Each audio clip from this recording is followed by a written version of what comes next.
Nós estamos conversando sobre fragmentos que podem ser encontrados na alimentação, nos alimentos, e é exatamente sobre as consequências que isso pode ter na nossa alimentação que nós estamos conversando. Se você quiser falar com a gente, se você quiser, inclusive, enviar sua participação, o nosso número está sempre aí na sua telinha, disponível para você estar sempre enviando a sua participação. Lembrando que mesmo que você não seja daqui de Manaus, você consegue enviar através do nosso WhatsApp e nos acompanhar também através do nosso Facebook, sempre ao vivo.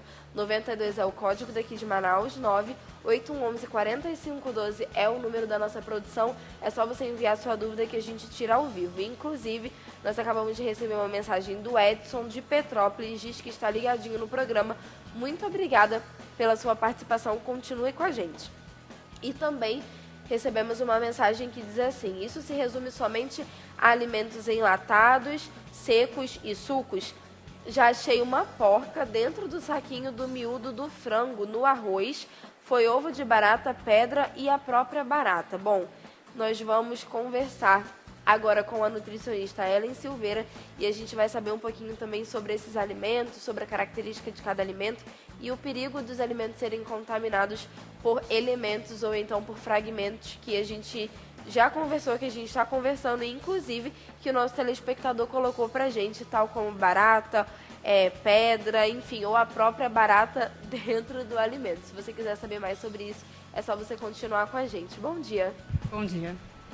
Então quer dizer que quer dizer não, né? A gente se assusta realmente quando a gente descobre que existem certos fragmentos que podem ser encontrados na alimentação, nos alimentos, e aí, querendo ou não, estão inseridos na nossa alimentação também.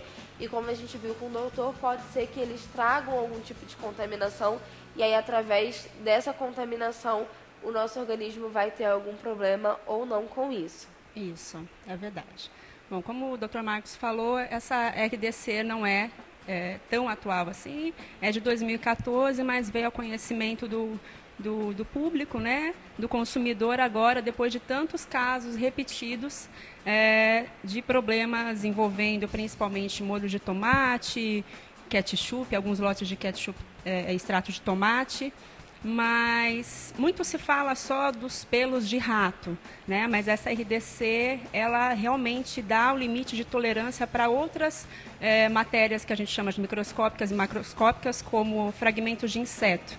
Ele falou, o ouvinte perguntou sobre a barata, né? Essa RDC, ela não permite insetos inteiros, né, nos alimentos, mas os fragmentos desses insetos são realmente tolerados, como moscas, baratas, né, qualquer vetor que possa chegar até a linha de produção e ganhar o alimento, né. Bom, em relação aos alimentos em si, quando a gente encontra, por exemplo, inclusive é legal porque a gente, por exemplo, quando vai ao supermercado ou então quando vai a um restaurante que a comida já está pronta e a gente encontra, por exemplo, um fio de cabelo, a gente acha um absurdo, né? Caramba, Sim. tem um fio de cabelo dentro da minha comida.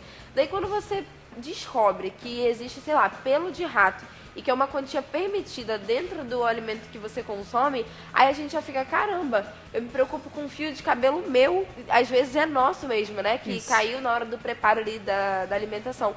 Imagina o pelo de um rato que você nem sabe se era cuidado ou não, e provavelmente não era. Então, por isso que assusta tanto, né? Assusta, exatamente. E quando a gente pensa assim, vou fazer o molho na minha casa para tentar minimizar esse risco, né, para minimizar os perigos, para garantir que eu não vou ter pelos de roedor em fragmentos de inseto na minha preparação. Mesmo assim, você ainda não consegue ficar livre desses fragmentos. A gente fala muito do molho de tomate em si.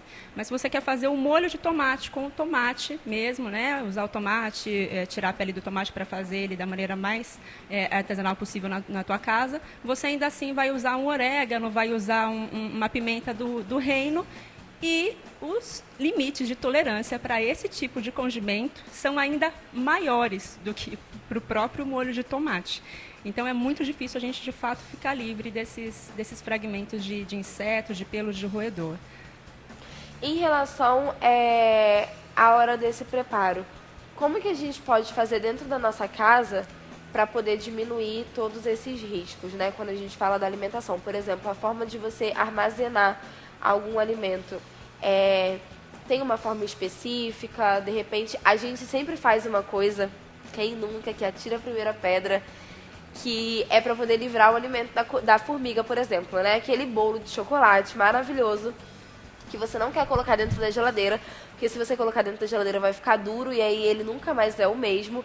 Daí o que a gente faz? A gente pega um recipiente alto, a gente enche de água e coloca em cima desse recipiente que é para a formiga não alcançar. E a gente tem ideia de que isso funciona. Isso realmente funciona e às vezes, gente, a formiga ainda consegue subir mesmo com toda essa artimanha, né? Isso realmente funciona? Ou ainda assim a gente está expondo esse alimento a outros tipos de risco? Como que a gente consegue saber que o alimento está bem prevenido ali, está bem armazenado, ou que ele não está?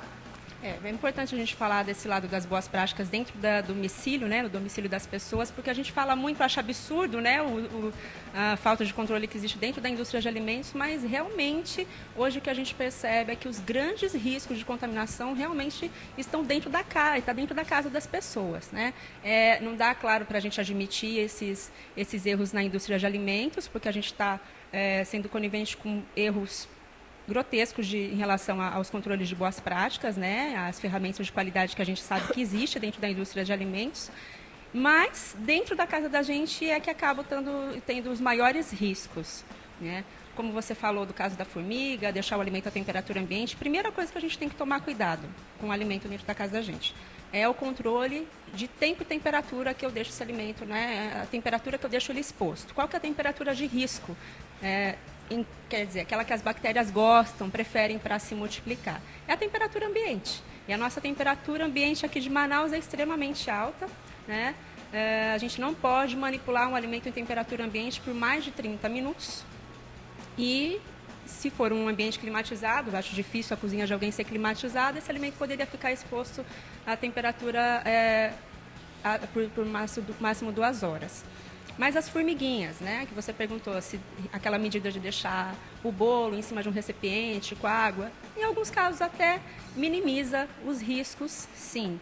Mas, de preferência, guardar em temperatura de refrigeração para garantir que esses insetos, que esses vetores não vão chegar até o seu alimento. A temperatura mais adequada aqui em Manaus para a gente guardar os nossos alimentos, né, na dúvida, é a temperatura de refrigeração. Realmente, na hora que for tirar para servir, pode colocar um pouquinho no micro-ondas, né, porque realmente um pedaço de bolo com cobertura, ele fica um pouco com a massa um pouco dura mesmo, né, se a gente deixa em refrigeração, mas tira um pouquinho, com um pouquinho de antecedência, ou coloca um pouco no micro-ondas, que ele volta a ter aquelas características organolépticas iniciais dele. É por isso, então, por causa dessa temperatura que a gente acaba tendo os famosos alimentos azedados, porque a gente sempre diz, isso vai azedar. Isso. Popularmente a gente fala assim, a gente vai ficar azedo. Então, e a gente acaba não entendendo muitas vezes, por exemplo, o pão. Muitas vezes a gente compra o pão e quando é muito úmido o lugar, de um dia para o outro aquele pão já tem mofo, já mofou. Isso. E a gente fica sem entender, poxa, mas 2 dias e a validade estava muito longe de chegar. Então, tem essa questão de armazenamento mesmo que a gente não pensa sempre, né? Isso, as pessoas se preocupam normalmente só com a data de validade, né, dos alimentos. E acontece isso, um pão de forma, o próprio pão francês, às vezes ele está dentro da validade, um pão de forma que você compra um pão de leite, um pão integral que vai vencer dali a 4, 5 dias, e no dia seguinte a sua compra, você deixou ele em temperatura ambiente, lá no cantinho do balcão, da sua pia, que é assim que as pessoas fazem, né? E ele já apresenta pontos de bolor. Para prevenir essa situação, a gente pode, mesma coisa que eu falei anteriormente, guardar esse pão dentro da geladeira, né?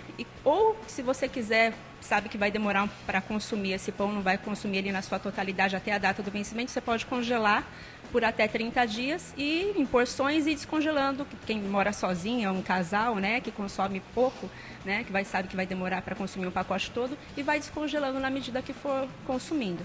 Agora, em relação a esses alimentos azedados, que você diz, né, os alimentos azedos, deixei um arroz em cima do fogão na hora do almoço e na janta estava com cheiro de azedo. Tem gente que diz assim, principalmente as pessoas de mais idade. Poxa, mas eu sempre fiz isso, né? Sempre deixo o almoço, a comida do almoço em cima do fogão e reaqueço na janta e nunca ninguém morreu na minha casa, nunca aconteceu nada, né? Sorte, muita sorte. Eu costumo dizer até para os meus alunos que é uma roleta russa. Se nunca aconteceu, pode ter certeza, se continuar repetindo esse mau hábito, um dia vai acontecer, né? Então, nada de alimento exposto a temperatura de risco.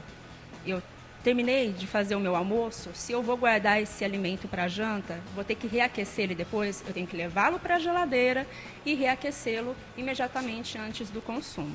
Nada de alimento perecível, alimento pronto para consumo, exposto em temperatura de risco. Em relação à higienização de todos esses alimentos, já que a gente está falando sobre fragmentos possíveis da nossa alimentação, já que a gente está falando da cozinha de casa, inclusive sobre essas possibilidades de armazenar corretamente e não armazenar corretamente. Por exemplo, quando a gente vai utilizar uma fruta na receita que a gente está fazendo, ou então quando a gente vai fazer a famosa saladinha de todos os dias. Isso. Além de todo esse cuidado no armazenamento, é claro que a gente precisa também ter o cuidado de consumo, que seria a higienização de tudo isso. Qual é a forma correta de higienizar os alimentos? Bom, dentro de casa, o produto que a gente tem para fazer a higienização das frutas, verduras e legumes é o hipoclorito de sódio, a conhecida água sanitária, né? Hoje a gente tem nos supermercados produtos próprios, né, para fazer a sanitização, que na verdade nada mais são do que produtos à base de hipoclorito, que é a água sanitária, né? Que tem algumas marcas comerciais. Quem não tiver esses produtos específicos para fazer a desinfecção, pode usar aquela velha e conhecida água sanitária. Não é qualquer água sanitária que pode ser usada para fazer o processo de higienização.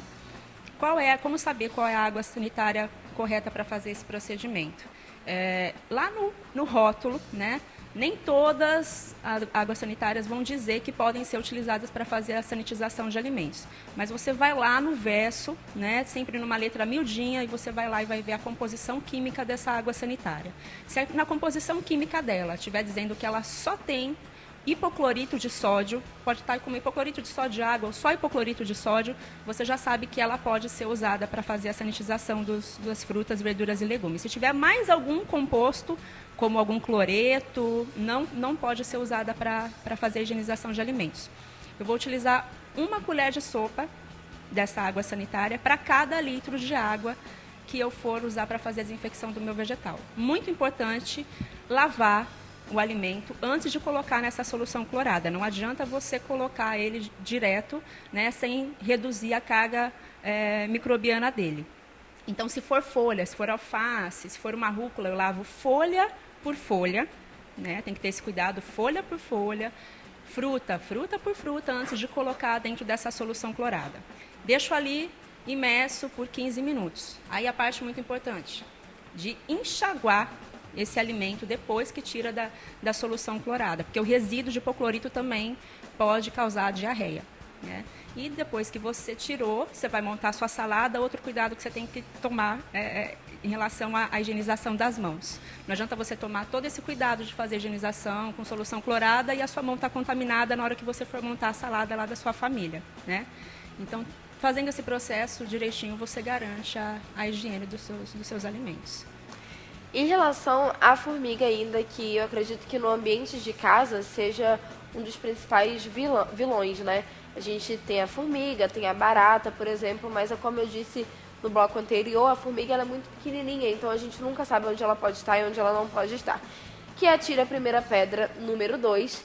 Quem nunca viu aquele alimento cheio de formiga, e aí ou jogou água que era para espantar a formiga, né, para ela ir embora, ou então ferveu de novo, que a formiga morre. E aí, se a formiga está morta, não tem problema, a gente pode continuar comendo, não tem problema nenhum se ela já passou por aquele alimento ou não.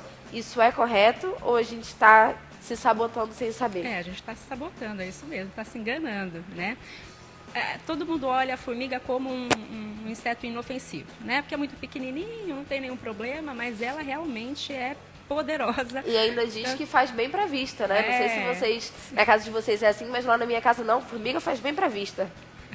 Não, não, ela é um grande perigo mesmo, como você falou, um grande vilão dentro da cozinha. Inclusive, assim, antes da gente começar a manipular alimento nas superfícies, na pia, nas bancadas, dentro da cozinha da gente, na casa da gente, a gente tem que fazer o processo de higienização da pia, da bancada, lavar com água e detergente.